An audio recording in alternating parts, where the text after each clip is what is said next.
Amen, amen, amen. Amen. Bonjour à nous tous. Bonjour. Et bienvenue dans la sainte présence de notre roi des rois, amen. Seigneur des seigneurs, Jésus le Christ.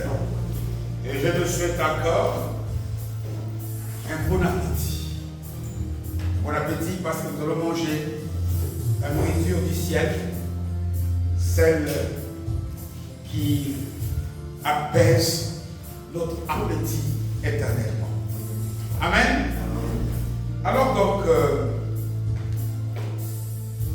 j'ai donné comme titre, comme sous-thème, dans notre grand thème que nous sommes en train de partager, j'ai donné comme titre, ce que Dieu attend de nous, c'est notre sanctification. Et ce n'est pas une phrase comme ça qui me sortit de la tête. C'est l'apôtre Paul qui le dit à l'église, entre autres. Il parle à l'église des Thessaloniques et il leur dit, d'ailleurs il commence par leur dire, vous faites beaucoup de bonnes choses. Vous priez bien. Vous êtes consacrés à Jésus. Peut-être d'accord pour l'université tout petit peu, s'il te plaît. Il dit, vous faites de très bonnes choses. Mais ma prière, c'est que vous puissiez aller de gloire en gloire.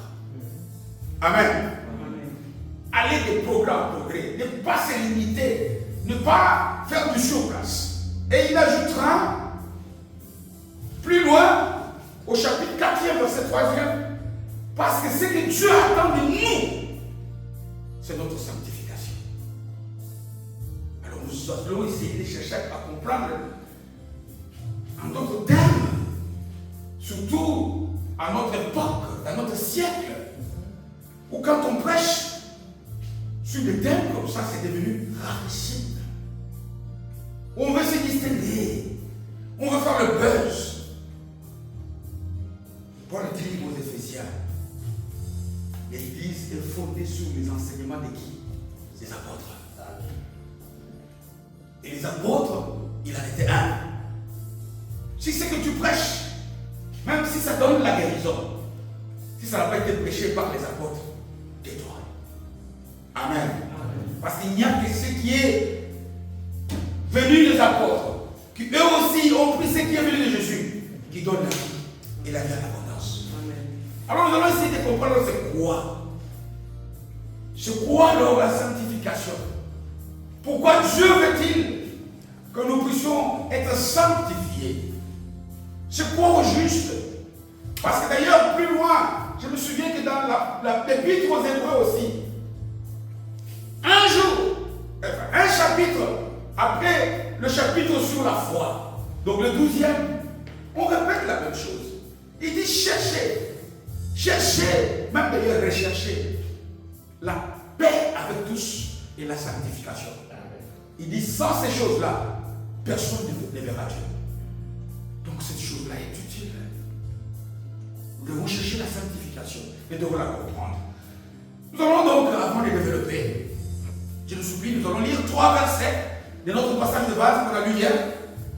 Dimanche passé dans le livre de Timothée, donc au chapitre 2e. Aujourd'hui, nous allons lire le verset 3e, 4e, 5e. Nous allons sauter pour lire aussi un passage, celui sur lequel nous allons baser notre message d'aujourd'hui, dans les premiers épîtres aux Corinthiens, chapitre 9e. Donc, 2 Timothée 2, 3 et 4. D'abord, donc, deuxième lettre de l'apôtre Paul à son fils spirituel Timothée. Et nous lisons les 3 versets 3, 4 et 5, pour rappel donc. Et puis, nous allons sauter, aller dans la première lettre de Paul à l'église de Corinthe, dans son deuxième chapitre. 2 Timothée, chapitre 2e, et j'ai lu les versets 3e, 4e et 5e. Amen. Amen. Je lis au nom de Jésus. Souffre avec moi comme un bon soldat de Jésus-Christ. Aucun soldat en service, pas dans un corps, en service au front, ne s'embarrasse des affaires de la vie courante s'il veut plaire à celui qui l'a recruté. L'athlète, et c'est là où nous allons passer notre message de ce jour, n'est pas couronné s'il n'a pas lutté en respectant les règles. Et le troisième qu'on verra aussi plus tard, le cultivateur qui travaille dur doit être le premier à récolter parole du Seigneur. Tournons vers la gauche donc, à côté de Romains, première épître de l'apôtre Paul aux Corinthiens. 1 Corinthiens, chapitre 9e, et nous lisons à partir du verset 23e. 1 Corinthiens, au 9e chapitre, et à partir du verset 23e, il est écrit ceci, dans la parole de Dieu. Ça c'est Paul qui parle. Je fais cela, donc ce qui précède, à cause de l'évangile, afin d'avoir part à ces bénédictions. Et il ajoute au 24e verset. Ne savez-vous pas que les concurrents, les sportifs dans le stade, courent tous, qu'il y a beaucoup de gens qui viennent à l'église, mais qu'un seul remporte le prix, que peu obtiennent le résultat. Courez de manière à remporter. Pourquoi faut-il le faire? Car tous les athlètes s'imposent toutes sortes de privations ou bien d'abstinence dans d'autres versions. Ils se privent des choses. Et ils le font pour obtenir une couronne qui va se détruire. Mais nous, c'est pour une couronne indestructible. Et il parle de son témoignage au 26e verset. Moi donc je cours, mais pas comme à l'aventure. C'est-à-dire pas en faisant les choses comme je l'entends. Je boxe, mais non pour battre l'air. Au contraire, je traite durement mon corps et je le discipline et je le tiens assujetti, de peur d'être moi-même disqualifié après avoir prêché aux autres paroles du Seigneur. C'est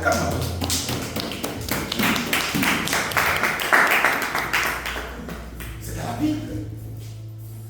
Ces choses que nous sommes en train de lire, c'est dans la Bible.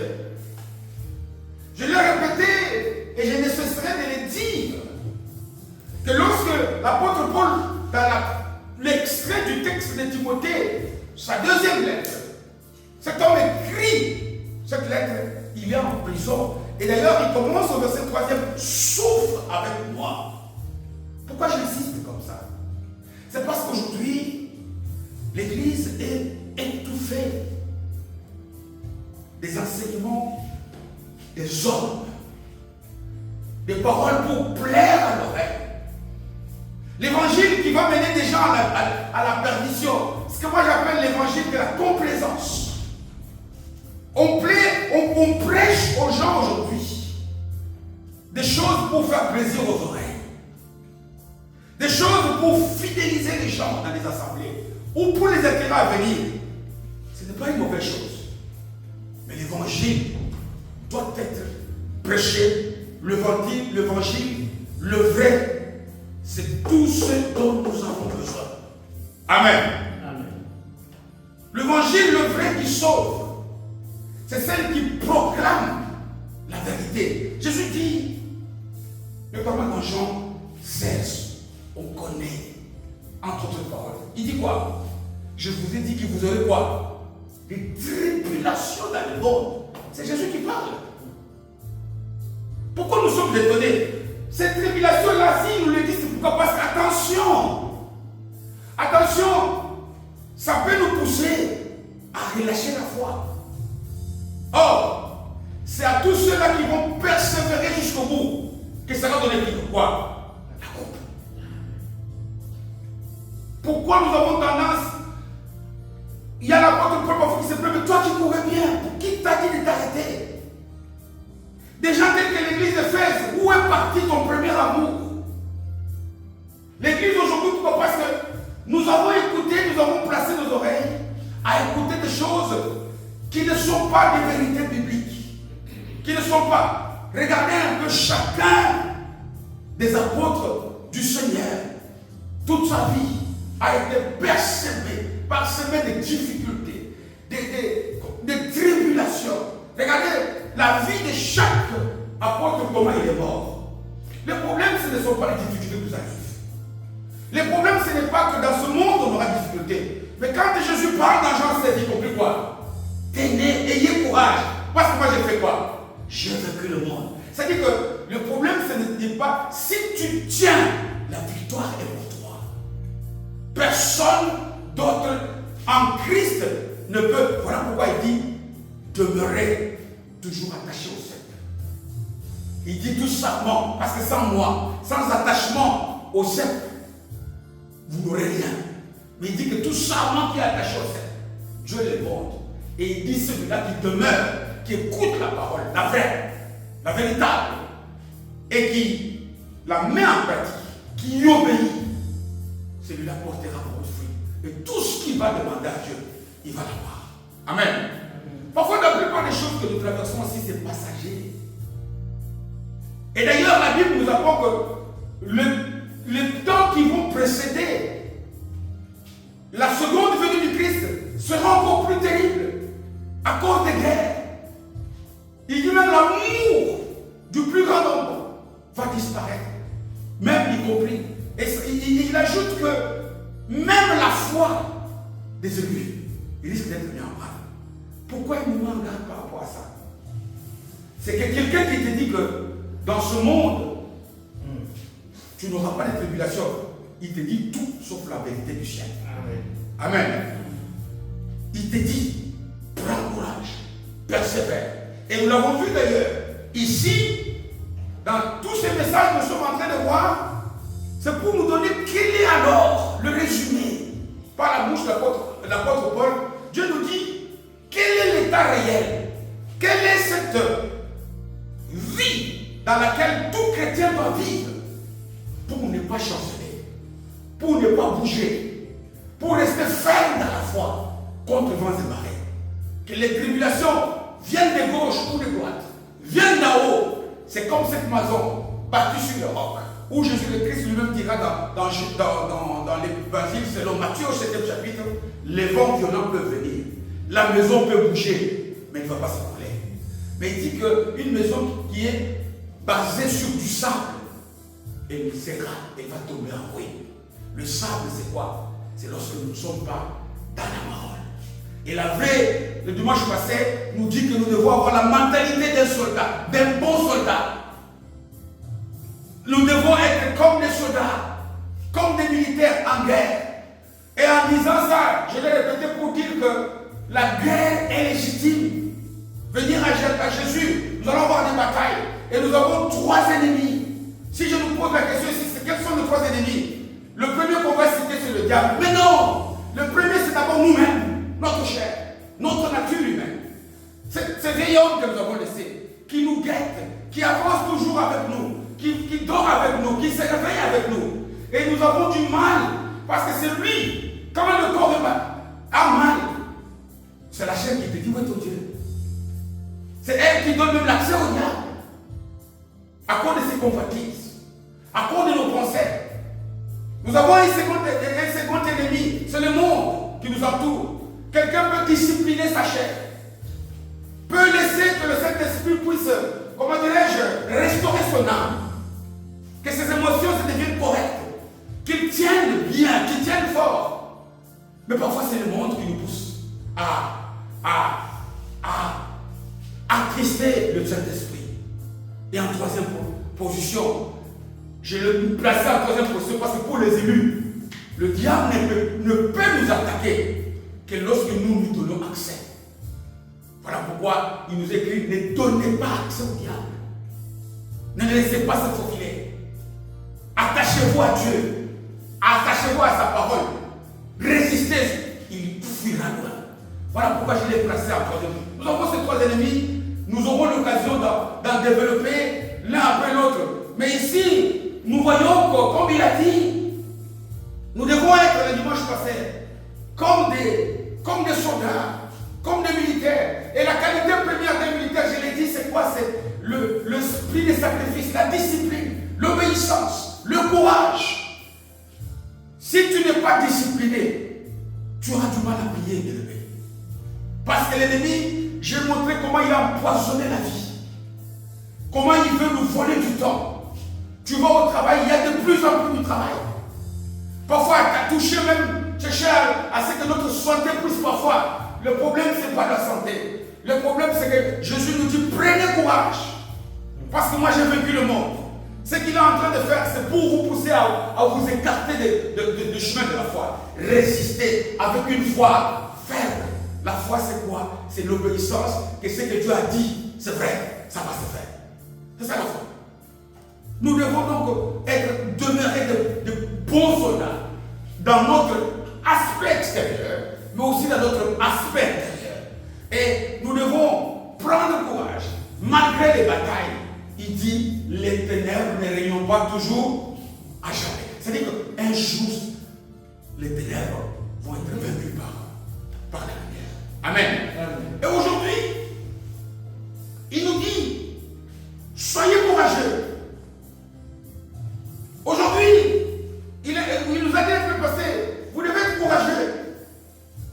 Vous ne devez pas craindre la bataille. La bataille fait partie du lot des choses que nous pouvons avoir dans cette vie. Mais il ajoute une deuxième image.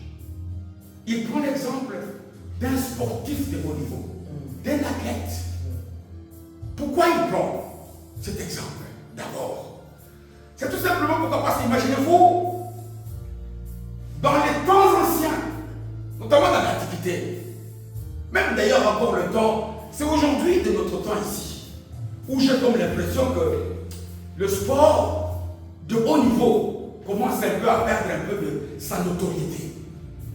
Les événements sportifs dans le monde, il y a une dizaine, une vingtaine d'années, quand il y avait la Coupe du Monde, tout s'arrêtait. Quand il y avait les Jeux Olympiques, tout s'arrêtait. Regarde, à quelques jours, il y aura des Jeux Olympiques à Paris. Beaucoup de gens l'ignorent. Quand il y avait, je ne sais pas moi, le championnat de football de nation, comme on le voit maintenant, les églises étaient vides. Mais imaginez-vous que ces jeux que nous on fait maintenant, c'est des copies de ce qui s'est fait dans l'Antiquité. Notamment dans l'Empire romain, dans l'Empire grec, où les Olympiades, il n'y avait rien. Les jeux, à leur époque, c'était comme une sorte de religion. Tout le monde y adhérait. Est-ce que vous vous rendez compte que même quand deux États étaient en guerre, ils se bagarrent. Lorsque le jeu romain, avec les gladiateurs, on a vu dans des films, ou olympique en Grèce, avait lieu, les deux États décrétaient un cessez-le-feu pour laisser passer la période de guerre. Imaginez-vous un peu toute l'importance qu'avait le jeu. Et pourquoi est-ce que le jeu avait cette importance? C'est parce que celui qui sortait, qui gagnait la couronne. À notre époque, la couronne a été remplacée par la coupe, la grande coupe, comme ce qu'on appelle la coupe aux grandes oreilles, pour le mondial ou pour le championnat d'Europe de club champion, je ne sais pas comment on appelle ça. À l'époque, c'était une couronne, hein, un peu comme en feuille de laurier. Vous voyez la feuille de laurier, mais en or. Et quand on te met, quand tu gagnes, lorsque tu as cette couronne-là, tu es pratiquement au-dessus de toutes choses. C'est un triomphe. Vous vous imaginez que les gens, pour participer à ces jeux, ils avaient même, ceux qui ont fait un peu l'histoire de l'Antiquité, je ne sais pas, il y avait même un dieu du sport, qu'on appelait Zeus. Z-E-U-S. Et les gens allaient offrir des sacrifices à Zeus. Parce que si tu gagnes au jeu, tu étais devenu plus que roi. Tout le monde te vénérait. Regardez un peu toute l'importance. Pourquoi il insiste comme ça? Pourquoi il applique? C'est pour vous montrer que il prend, il dit, mais c'est la même chose. Si les humains de rien du tout, étaient capables, pour gagner une coupe symbolique, pour gagner ne fût-ce qu'une couronne qui un jour va passer, ces gens-là, ils attachaient beaucoup d'importance. Imaginez-vous que au jeu était strict. Tu devais être grec de père et de mère. Tu devais justifier auprès des Zeus que 8 mois qui précèdent la compétition, tu as suivi un entraînement rigoureux. Et puis en plus, tu devais respecter des règles. Amen. Le problème est là. Et c'est ce qu'il dit ici. Nous avons déjà fait honneur à notre Dieu Jésus. Nous sommes sauvés. Je ne sais rien. Aujourd'hui, les restes du corps de Jésus, s'il a vécu, sont dans une tombe. Mais notre roi des rois, il a vécu la mort. Et il vit aujourd'hui à la droite du Père. Nous avons fait allégeance, nous n'avons pas à les justifier. La preuve, c'est que nous sommes là. Nous l'adorons, nous le célébrons. Et l'entraînement, nous faisons cet entraînement tous les jours. Parce que nous prions, nous l'adorons, nous le célébrons. Et c'est de très bonnes choses. Maintenant, il y a une troisième condition, si vous voyez le texte. Il est bien écrit dans ce texte, pour qu'un athlète de haut niveau court et gagne, il doit respecter quoi? Les règles. C'est vrai ou c'est pas vrai? 2 Timothée chapitre 3e. Imaginez-vous, lorsqu'il parle du soldat, le dimanche passé on l'a vu, il dit comment un chrétien doit être. Hein? Il doit être courageux. Il ne doit plus avoir peur. Il ne doit pas s'embarrasser des histoires de la vie. Quand tu es parti, même ta famille, tu es allé là-bas pour te sacrifier pour la nation. Tu dois être comme ça. Mais lorsque nous lisons le passage, le verset qui concerne, la partie qui concerne l'athlète, il dit aucun sportif, aucun athlète ne peut gagner s'il ne respecte pas quoi? Les règles. Vous ne voyez pas que ça sonne un peu mal? C'est quoi le respect des règles? Parce que nous sommes dans la période de la grâce. Et dans la période de la grâce, nous sommes censés obtenir tout par grâce. Mais quand on parle ici des règles, c'est là où parfois nous lisons la Bible, nous lisons mal, nous passons à côté de la révélation. Parce que nous lisons la Bible, nous en faisons une lecture humaine. Il n'est pas question ici de la loi à respecter. Mais imaginez-vous que chaque domaine de la vie a ses règles à respecter. Il est dit dans la vie, par exemple aujourd'hui, nous sommes en mariage. Il y a des choses, si tu ne les respectes pas, ton mariage va voler à même morceau. Amen. Il y a des règles de savoir-vivre. Quand tu viens, on a été aux urgences de l'hôpital de peine aujourd'hui, ce matin. On arrive, on a été accueillis par une infirmière très accueillante, comme ils sont formés. Mais il y en a une autre, je suis désolé. D'ailleurs, avoir sa couleur de la peau d'origine probablement africaine comme nous. Je ne peux pas dire tout, mais dis bonjour aux gens. Ça nous a fait mal. Parce qu'elle ne respecte pas une règle par rapport. Vous savez, quand on est à l'hôpital, je ne sais pas si je peux le dire, vous l'avez vu ce matin, vous ne croyez pas qu'on vient trop compte. Elle a été diagnostiquée, je ne sais pas moi, une infection à la gorge. Et le médecin, vendredi, lui a prescrit une antibiotique. Et la paix va commencer à le prendre vendredi.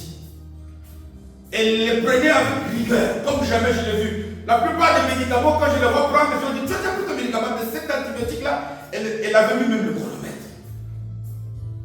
3 capsules par jour, midi, pile, pouf. Oh, je dois prendre un peu avant de manger. Elle prend. Est-ce que tu as des comment on appelle ça, des pains français, des monsieur fraîches, ça s'appelle comment? Les croissants. Et on se réveille. Hier, elle était un peu fébrile. Je lui demande qu'est-ce qui va pas. Oh, je ne sais pas.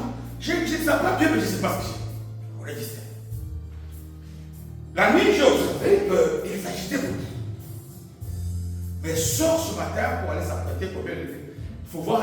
Vous avez déjà vu la figure d'un boxeur qui a subi un chaos tout en elle ici un peu enflé.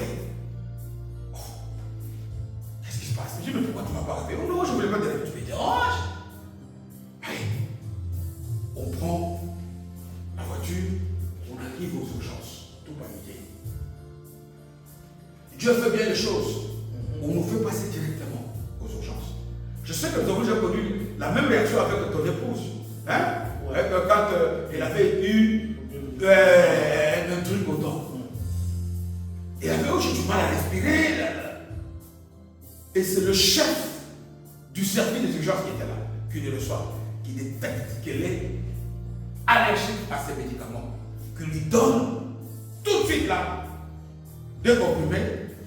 Je vous assure qu'elle prend le premier, le second, et les séquences. J'ai pris, c'est tombé. Nous nous sommes mis à fouiller ce qu'elle a pris. Et c'est ça qui est. C'est ça qui fait que nous sommes aujourd'hui. Et tantôt, je suis allé pour lui prendre le nouvel antibiotique. Pourquoi? Parce que vous savez, il y a des. Enfin, ici, j'ai donné l'exemple pour nous dire que quand les gens viennent aux urgences comme ça, un simple bonjour peut mettre quelqu'un dans la bonne humeur. Parce que quand les gens viennent comme ça, ils sont paniqués. Et puis les infirmiers sont formés à ça. Un simple petit bonjour peut changer la vie de quelqu'un. Un simple. Imaginez-vous quand on est dans des endroits comme ça, l'humeur doit être bonne. Et j'ai dit 1000 fois merci à cette infirmière. Elle nous avait reçus. Elle était formidable. J'ai dit, madame, merci. Et d'ailleurs, tantôt, on va prier pour elle. Hein? Parce qu'elle a fait son métier comme il faut. Vous pouvez vous imaginer que parfois, il y a des règles dans tous les domaines. Il y a des règles. Quand je parle des règles à se respecter, nous prions. Est-ce que c'est une bonne chose? Si. Est-ce que nous respectons la prière comme on l'a dit? Comment une chrétien peut-elle prier? Parce que je nous ai dit qu'on nous a montré par le soldat comment nous devons être, ce que nous devons être. Mais ici, par l'athlète, qu'est-ce que nous devons faire? La stratégie, le comment répondre, la manière dont nous devons faire les choses. Il nous dit, un athlète qui court, pas un athlète qui court le dimanche pour s'entraîner, pour entretenir son corps, ou qui va, si c'est benefits pour avoir un peu la santé, c'est de rester. Mais nous devons courir, imiter les gens qui courent pour devenir des champions. Ces gens-là, regardez comment ils le font. C'est comme ça que tout chrétien doit être. Regardez comment ils opèrent. Et ces gens-là doivent opérer selon des règles strictes. Il y a des règles partout. Ceux qui aiment le foot, hier, l'Allemagne a marqué à la 3e minute un goal. Ceux-là qui aiment beaucoup, qu'est-ce que le but a été fait par là-bas? Refusé. N'est-ce pas pourquoi? Il y a un règlement qui n'a pas été respecté. Ça fait mal. Mais le but pour qu'il soit validé, les règles, même nos prières, bien aimés. Je pense que Dieu me fasse grâce pour comprendre peut-être de la prière. Prier est bon. Est-ce qu'on prie selon Dieu? Jésus nous a appris. Il nous a donné une leçon de prière. Et c'est comme ça que nous formons nos prières. Il y a des règles dans tout. Vous savez, il y avait, je pense, Frère Jean-Marie peut se souvenir, nous sommes en 1988. Je me souviens, c'est le 24 septembre. Il y a des Jeux Olympiques. Je vous dis qu'à l'époque, les Jeux Olympiques avaient un retentissement mondial où ils étaient à Séoul. Et ils avaient même peut-être à 3 h du matin. On ne dormait pas à cause des Jeux. Et il y avait parmi les athlètes de haut niveau, dans les sprints. Le sprint, c'est quoi? C'est le 100 mètres, le 200 mètres et les 4 fois. Et les 4 fois 300 mètres. Et ces gens-là,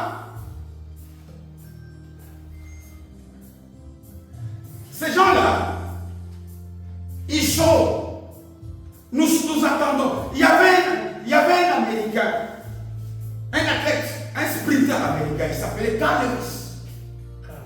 Il régnait sur l'athlète de haut niveau depuis des années. Et vous savez, à l'époque, quand tu gagnes les Jeux Olympiques, pas dans le mauvais sens, les Américains étaient dominants.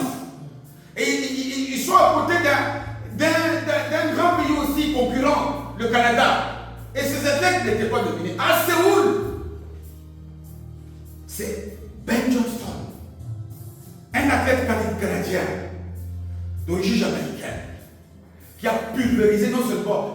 seulement battu Carl Lewis, mais il a descendu les records de la distance en moins de 10 secondes.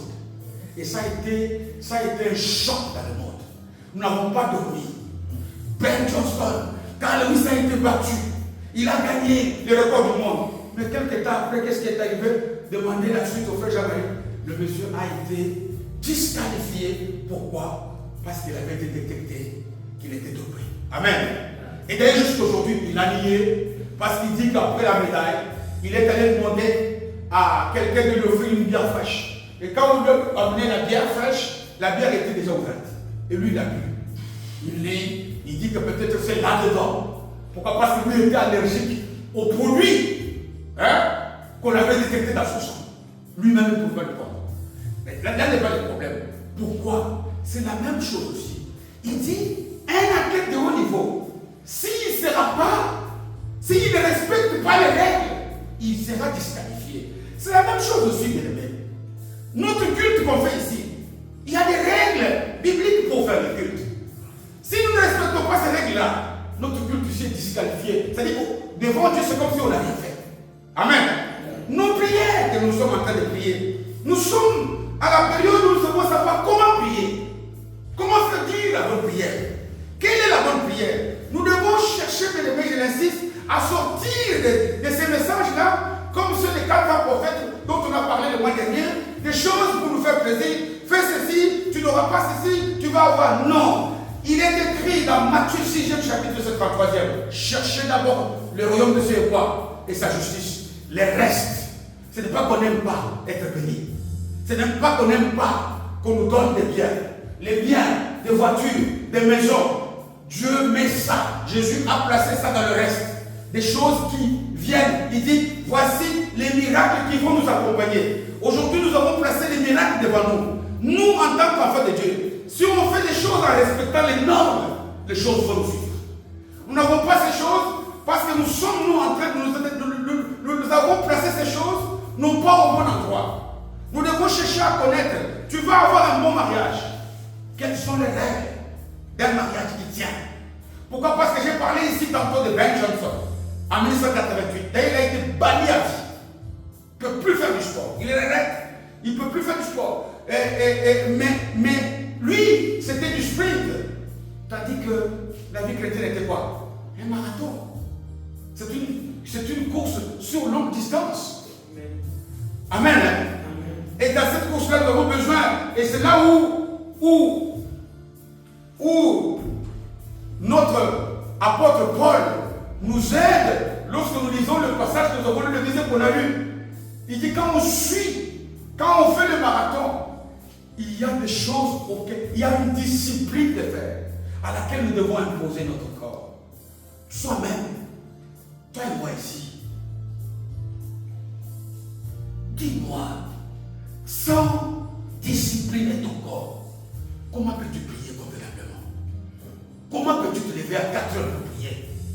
S'il n'y a pas cette rigueur-là, si tu ne traites pas durement ton corps, comment peux-tu encore continuer à servir lorsque tu vois que tu sais et tu es toujours malade?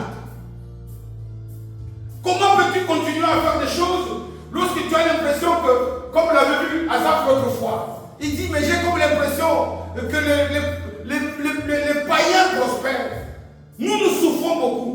On ne souffre pas. Pierre dit, notre petit temps de souffrance ici n'est rien par rapport à la gloire à venir. Amen. Amen. Lorsque vous pouvez voir l'entraînement, hier les fanatiques de Moussiala ont été heureux parce qu'il a marqué le 3e but. Je vous ai dit, va voir l'entraînement, les jeunes de vie de Moussiala.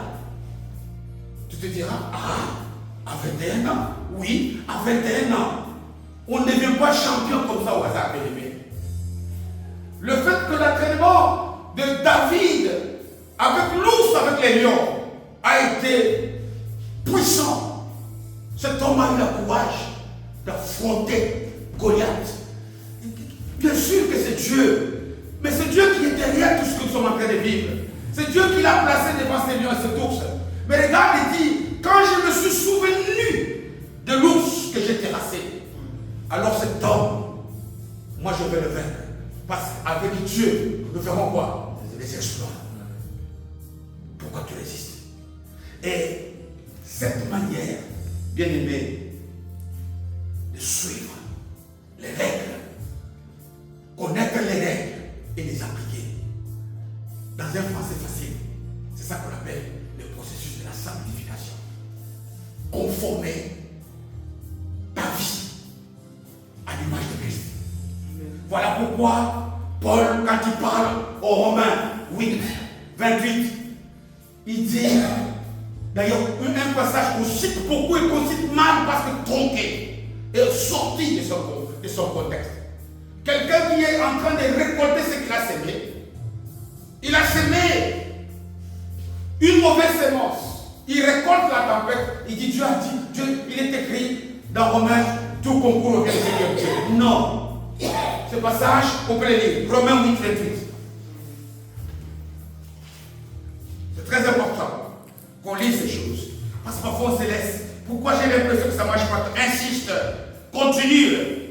Tous les jours ne sont pas dimanche. Ce malade là de Bethesda à la piscine, il avait fait 28 ans. Mais son jour, il ne l'a pas loupé. Ton jour, tu ne le louperas pas. Il n'était pas le seul à la piscine, mais son jour, c'était son jour. Ton jour arrivera aussi. Crois-le d'abord. Pourquoi? Parce que Jésus est venu. Il y avait beaucoup de malades. Il y en avait peut-être même ceux-là qui étaient là depuis 50 ans. On n'en sait rien.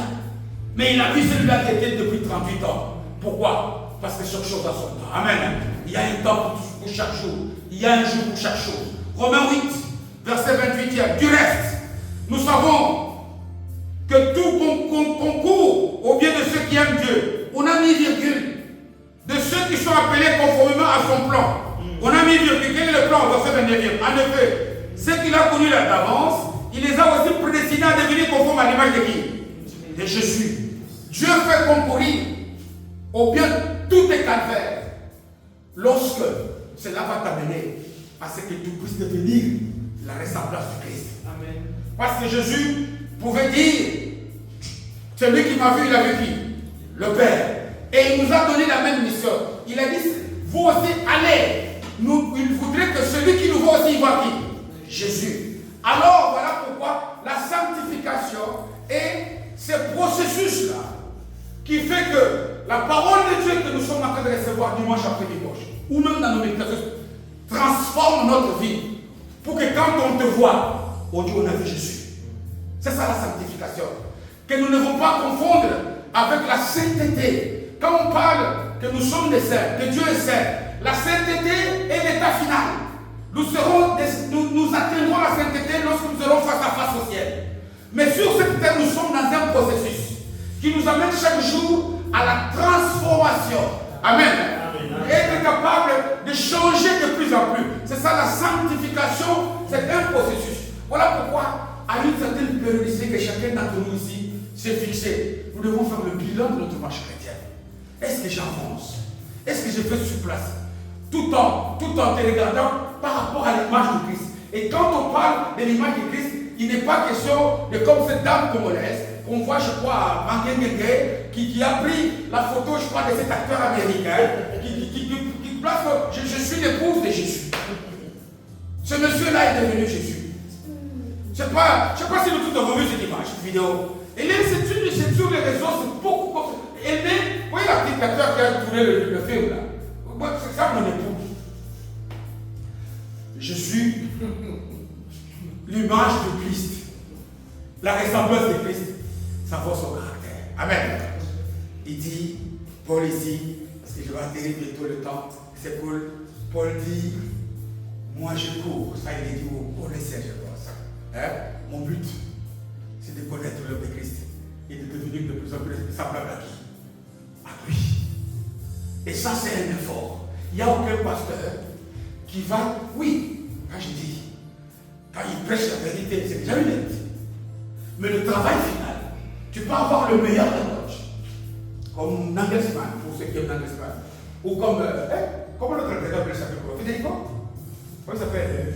Le gars belge. Voilà. Tu peux l'avoir, mais si tu ne respectes pas les consignes, tu perds, ce n'est pas la faute du coach. Si on dit à Moussiala, tu dois faire ceci, et qu'il ne respecte pas, l'entraîneur ne va pas. La seule chose que l'entraîneur peut faire, c'est de les sortir du terrain. ici, c'est à nous d'apprendre. L'apôtre Paul conclut sa vie, a dit, moi j'ai gagné la course. J'ai gardé la foi. J'ai triomphé de tous les combats. Et ici, il le dit, il nous livre le secret. Dans 1 Corinthiens 9, il dit, je traite mon corps comment? Durement. Je l'assujettis. Parce que si tu suis le corps, si tu suis les caprices du corps, et dans tous les domaines, quand quelqu'un t'a fait du mal, pardonne. C'est dur. Quand quelqu'un t'a trahi, pardonne. C'est dur. Mais toi, tu dis corps, toi ne pardonne pas. Mais notre intérieur va faire quoi? Il va pardonner. Ça, c'est traiter durement le corps. C'est ça le processus de la sanctification. Nous sommes appelés ici, bien-aimés, et c'est par là que je vais terminer. Ce message, j'insiste beaucoup. Quand tu deviens chrétien, tu as accepté Christ. Ça, c'est la porte. La plupart d'entre nous, nous avons tendance à penser que devenir chrétien, c'est fuir le péché. Archi faux. Fuir le péché, ça c'est l'entrée. Ça c'est la conversion. Mais non, le but, quand on est devenu chrétien, c'est tous les jours qu'on puisse devenir l'image de Christ. Que notre image puisse édifier. Que nous puissions dire comme Paul, c'est lui qui m'a vu, il a vu qui? Il a vu le Père. Amen. Et ça c'est un travail personnel.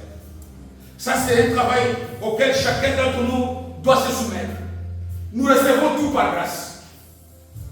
C'est vrai. Mais ça, c'est des règles pour qui nous attachent au cercle. Parce que si tout serment attaché à un arbre, tu ne verras pas. Si tu prends dans le pommier qui est de chez nous, là, tu places, je ne sais pas moi, une branche de l'avocatier, il ne va pas tenir. Il faut une branche, un sarment de pomme pour qu'il puisse tenir. Nous devons refléter. Et ça, c'est un travail. Quelle discipline chacun d'entre nous s'impose à cause de l'excellence de la connaissance de Jésus-Christ. Quelles choses auxquelles tu t'es abstenu depuis que tu es chrétien? Les choses que tu fais, bien sûr que l'apôtre Paul a dit, tout est permis. J'ai vu, il y a un chrétien, un frère avec qui nous correspondons. C'est ce matin, c'est le frère Samy. Il écoute le message, pas dans le mauvais sens. Il m'a envoyé un extrait de message d'un pasteur congolais. Vous connaissez ce pasteur-là qui a fui la prison au Canada, qui est à Kinshasa maintenant. Il prêche, il est même dans une émission païenne. Oh, Dieu n'a pas interdit la polygamie. Tu l'as vu toi aussi. Et le frère m'a posé la question ce matin. Pasteur, qu'est-ce que tu as dit? Je lui ai dit, d'abord, je n'avais pas beaucoup de temps parce que je devais appeler pour aller à l'hôpital. Je lui ai dit, moi, je n'ai pas de commentaires. Beaucoup de commentaires à faire. Mais, je vais te donner les caractéristiques de ce qui, la parole de Dieu nous dit. Pas de sépare. La parole de Dieu doit donner la foi, pas autre chose. Vous savez la Bible? Pourquoi il y a autant de confessions sur cette terre? Il y a des confessions, beaucoup de dénominations, et ceci, de cela. Ce n'est pas à cause de la parole, c'est à cause de l'interprétation de la parole. La parole de Dieu, on ne l'interprète pas. La parole de Dieu, on ne reçoit pas quoi? Révélation. Quand quelqu'un te parle que moi j'ai interprété, ça c'est lui. Qu'il est tort ou qu'il ait raison, ça c'est pas mon problème. Mais la parole de Dieu se révèle. Parce que Paul, on le verra le dimanche prochain. Quand on lit 1 Corinthiens 23e chapitre, pour faire la Sainte Seine, il dit, j'ai reçu par quoi? Par révélation, il n'a rien interprété. Amen.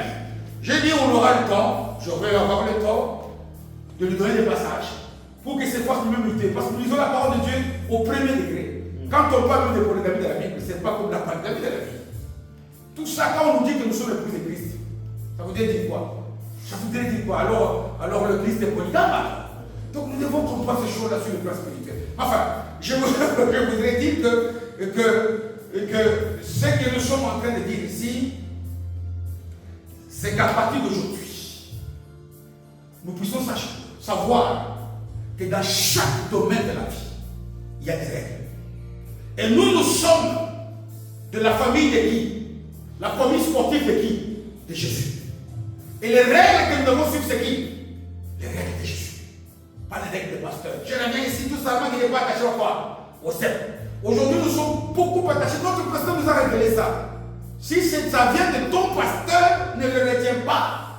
Sauf si le pasteur dit, il est écrit. Même l'écrit, si ça vient de la Bible, la retiens-le. Ça donne la vie. Amen. Que Dieu t'aide, que Dieu m'aide, pour que chacun d'entre nous, dorénavant nous puissions pénétrer totalement, corps, âme, esprit, dans le processus total de sanctification. Ça dépend de toi et que Dieu bénisse ta mère.